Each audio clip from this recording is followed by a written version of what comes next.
Since 2018 sa SEA Games, ngayon pa lang nanalo ang Pinas laban sa mga senior players ng Indonesia.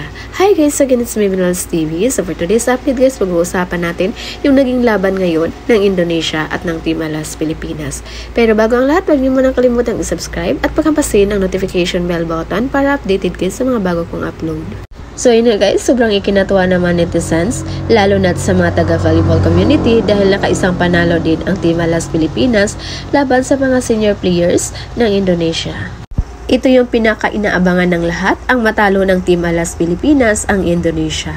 Kunting-kunti na lang makakasabay na ng Team Alas Pilipinas ang Vietnam at ang Thailand.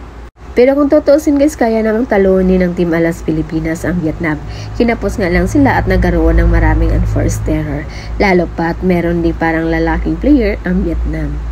Based sa observation ng mga viewers, isa sa mga susi kung bakit nanalo ang Team Alas Pilipinas laban sa Indonesia ay dahil sa kanilang depensa, blocking at ang kanilang floor defense. Kaya sobrang nakaka-proud ang Team Alas Pilipinas dahil naka-bronze sila sa first league.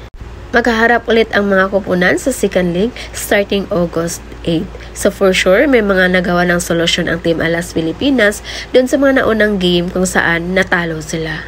Kayang-kayang ipanalo ng Team Alas Pilipinas ang kanilang mga laban basta magtulungan lang sila and mag-focus sa game.